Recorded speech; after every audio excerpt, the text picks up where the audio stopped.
মহেশতলায় নার্সের রহস্য মৃত্যু। ময়নাতদন্তের প্রাথমিক রিপোর্টে খুনের ইঙ্গিত সামনে এসেছে। শ্বাসরোধ করে খুনের ইঙ্গিত রিপোর্টে, গলায় ফাঁস দিয়ে শ্বাসরোধ বলে ইঙ্গিত। অমিত প্রতিনিধি আমাদের সঙ্গে রয়েছেন। অমিত, কি এই রিপোর্টে ঠিক কোন কোন বিষয়গুলো সামনে আসছে, কিসের ইঙ্গিত পাওয়া যাচ্ছে? দেখো, স্বামীর খোঁজে বেরিয়ে শনিবার রাতে শিল্পী বিবি নামে নার্স তার বাড়ির কাছে তার রহস্য মৃত্যু ঘটে। তার ময়নাতদন্তের যে প্রাথমিক অনুসন্ধান এই মুহূর্তে পুলিশের হাতে এসছে, তাতে খুনেরই ইঙ্গিত করা হচ্ছে সেই প্রাথমিক অনুসন্ধানে। সেক্ষেত্রে গলায় কোনো কিছু দিয়ে ফাঁস দিয়ে শ্বাসরোধ করে মারা হয়েছে এমনটা কিন্তু এখনো পর্যন্ত প্রাথমিক অনুসন্ধানে উঠে এসছে। তার পূর্ণাঙ্গ রিপোর্ট হাতের আরো স্পষ্ট হবে কিভাবে তাকে মারা হয়েছিল। তোমায় জানিয়ে রাখবো, এই ঘটনায় ইতিমধ্যেই তার স্বামী তাকে ইতিমধ্যেই থানায় ডেকে তাকে জিজ্ঞাসাবাদ করা হচ্ছে। শেখ নাসির আলী তার নাম, এবং শিল্পীর পাশাপাশি নিহত মহিলার পাশাপাশি তার স্বামী নাসির আলীর যে ফোন কল ডিটেলস রয়েছে সেটাও এই মুহূর্তে তদন্তের আওতায় রয়েছে। সমস্ত এক্সামিন করা হচ্ছে। অন্যদিকে এলাকারই এক যুবককেও আটক করে তাকে জিজ্ঞাসাবাদ করা হচ্ছে এমনটা পুলিশ সূত্রে খবর। তবে এখনো পর্যন্ত ঘটনাকে গ্রেপ্তার হয়নি। এলাকার ক্লোজ সার্কিট ক্যামেরা ফুটেজেও কিন্তু নজর দেওয়া হয়েছে পুলিশের তরফে, এবং ইতিমধ্যেই তার শেখ নাসির আলী মৃত মহিলার স্বামী তাকে এই মুহূর্তে জিজ্ঞাসাবাদ করা হচ্ছে পুলিশের তরফে। বেশ, মেয়েটা চিত হয়ে শুয়ে আছে, একটা পা বাঁকা আছে আর একটা পা সোজা হয়ে রাস্তার উপরে আছে, আর একটু জল কাদা মেখে আছে। গায়ে পোশাক ছিল? হ্যাঁ, গায়ে পোশাক ছিল, কিছুটা এলোমেলো ছিল, পায়ের কাপড় কিছু এলোমেলো ছিল, এবং কাদা কিছু জল কাদা বডির মধ্যে ছিল। আর ফোনটা পড়েছিল, মানি ব্যাগটা পাশে পড়েছিল, আর জুতো এক পায়ে লাগানো ছিল, এক পায়ে খোলা পড়েছিল। এইটাই আমি দেখেছি। হয়তো কিছু করতে গিয়ে সুযোগ পায়নি, তাকে মেরে দেওয়া হয়েছে। পরিচিত হয়তো বুঝতে পেরেছে, চিনতে পেরে গিয়েছে, সেই হিসাবে মেরে দেওয়া হয়েছে। শারীরিক নির্যাতনের চেষ্টা করেছিল এরকম? হ্যাঁ, এটা হতেই পারে, না হওয়ার কিছু নেই। নাহলে ওইখানে নিয়ে গিয়ে মারবে, থাকবে কি, গলায় ফ্যাঁস লাগানো, জিভটা বার হয়ে গিয়েছে। বউ রাত হয়ে যাচ্ছে বলে দুটো সময় ফোন করে, দুটো করতে বলে, হ্যাঁ তুমি ঝামেলা করছো? আমি বলি না তো, 2:14 নাগাদ। তারপর আর ফোন করেনি। কিছুক্ষণ পরে আমার বাটা মোড়ে খবর কাছে, বলে লাইলা তোর বউ কে মেরে দিয়েছে। দেখি না চিত হয়ে পড়ে আছে রাস্তার মধ্যে, ওই গলির ভিতরে, আর ওই অন্যটা গলায় পড়ে বাঁধা, জিভ বেড়ে। হ্যাঁ, আমার মনে হচ্ছে কেউ মেরেছে। নাম্বারগুলো চেক করতে হবে, লাস্ট দিনে কে মেরেছে।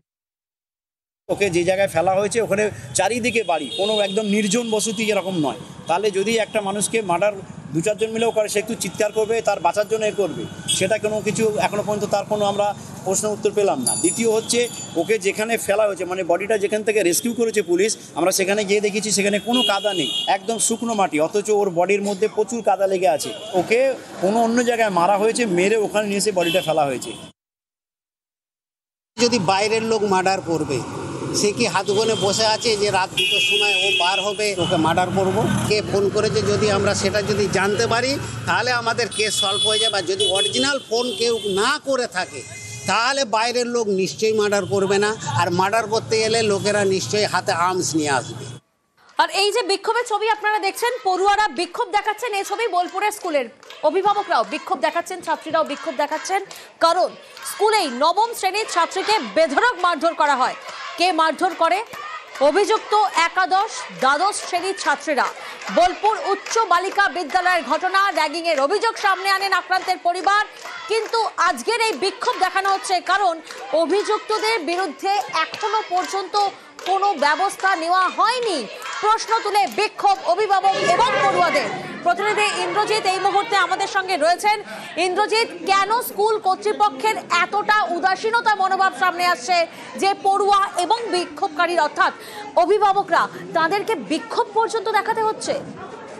তবে একদম যেটা বলে রাখবো, গত শুক্রবার দিনকে বোলপুর যে উচ্চ বালিকা বিদ্যালয় রয়েছে সেখানকার 9ম শ্রেণীর ছাত্রীকে কিন্তু তারই উচ্চ ক্লাসের ছাত্রীরা, অর্থাৎ একাদশ এবং দ্বাদশ শ্রেণীর ছাত্রীরা বেধড়ক মারধর করে, এমনটাই অভিযোগ। আর তারপর থেকেই কিন্তু ফেটে পড়ছিল অন্যান্য ছাত্রী থেকে শুরু করে অভিভাবকরা। আজ স্কুল খোলা মাত্রই একদম স্কুলের গেট বন্ধ করে তারা বিক্ষোভ দেখাতে শুরু করে, এবং তাদের দাবি যে এখনো পর্যন্ত কেন অভিযুক্ত যে ছাত্রীরা তাদেরকে ধরা পড়লো না বা তাদের বিরুদ্ধে কোনো ব্যবস্থা নিল না স্কুল কর্তৃপক্ষ। অন্যদিকে স্কুল কর্তৃপক্ষ যারা জানিয়ে জানিয়েছে, তারা ইতিমধ্যেই পুলিশকে জানিয়েছে, পাশাপাশি তারা স্কুল শিক্ষা দপ্তরকেও জানিয়েছে যে এই ঘটনা ঘটেছে। যদিও তাদের আরেকটা দাবি রয়েছে যে সিসিটিভিগুলি লাগানো রয়েছে সেই সিসিটিভিতে কোনো মারধরের ছবি নেই, এবং সেই জন্য তারা কিন্তু ইতিমধ্যে একটি তদন্ত কমিটি গঠন করেছে। সেই তদন্ত কমিটি তদন্ত করছে এবং হয়তো আর কিছুদিনের মধ্যে সামনে আসবে পুরো বিষয়টি, এমনটাই জানাচ্ছে স্কুল কর্তৃপক্ষ। যদিও অভিভাবক বা অন্যান্য ছাত্রীদের যেটা অভিযোগ, তাদের নিরাপত্তা কোথায়, কারণ স্কুলের মধ্যে এই ধরনের নিরাপত্তা নিয়ে প্রশ্ন উঠছে। ধন্যবাদ ইন্দ্রজিৎ।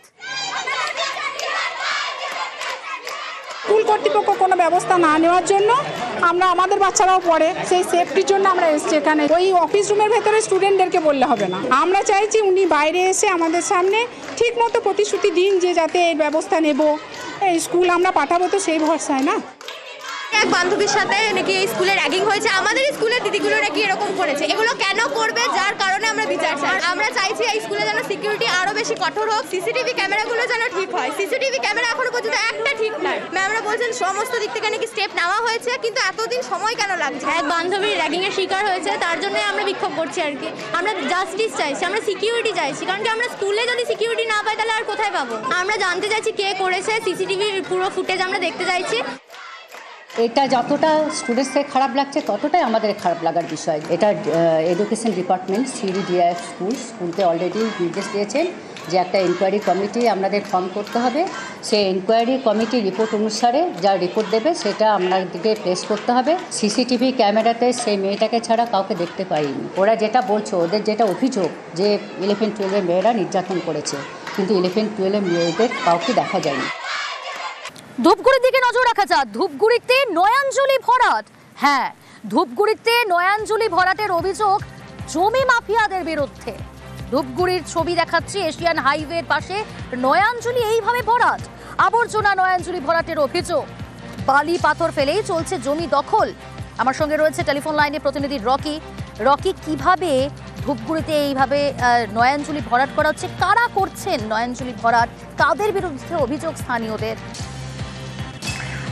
বলে যাচ্ছে যে ধূপগুড়ি জলপাইগুড়ি এশিয়ান হাইওয়ে 48 এবং সেই রাস্তার ধারেই 2 নং ব্রিজ সংলগ্ন এলাকায় সেখানে কিন্তু সরকারি জলাভূমি নয়াঞ্জলি ভরাট করে দেওয়া হচ্ছে দিনে দুপুরে। এমনকি এখানে দেখা গিয়েছে যে অভিনয় কায়দায় ধীরে ধীরে কিন্তু সেই নয়াঞ্জলি ভরাট করে ফেলছে জমি মাফিয়ারা, এমনটা অভিযোগ রয়েছে।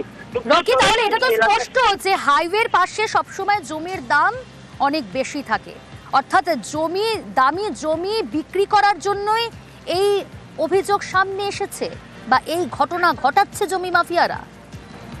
একদম প্রিয়াঙ্কা, তুমি যেমনটা বললে, কারণ এশিয়ান হাইওয়ের পাশে যে সকল জমি রয়েছে তা বাড়া দামে বিক্রি করার উদ্দেশ্যে কিন্তু এই নয়াঞ্জলি ভরাটের পরিকল্পনা বলে স্থানীয়দের অভিযোগ রয়েছে। ধূপগুড়ি পৌরসভা বিভিন্ন এলাকার যে আবর্জনা নোংরা তা নিয়ে এসে দিনে দুপুরে ফেলা হচ্ছে। এমনকি পেছনে যে সকল জমি রয়েছে সেগুলিতে শেড দেওয়া হচ্ছে, তার পাশ থেকে বালি পাথর ফেলেও কিন্তু দখল করা শুরু করা হয়েছে। প্রশাসন কোনো নজর দিচ্ছে না, এমনটা কিন্তু অভিযোগ করেছে এবং বিরোধীরা সুস্থ করেছে। প্রথম কথা হলো, পৌরসভার কোনো নোংরা ফেলা হয় না। আমাদের একটা নির্দিষ্ট জায়গা আছে, কে বা কারা রাতে অপরাধ সেটা তারাই বলতে পারবে। এবং যদি কোনো পুকুর ভরাট হয়ে থাকে অবশ্যই পুলিশ প্রশাসন দেখবে, এবং আমরা যতগুলো অবৈধভাবে কাজ শুরু হয়েছে সেগুলো সবগুলোই বন্ধ করা হয়েছে এবং এই অবৈধ কাজটাও বন্ধ করা হয়।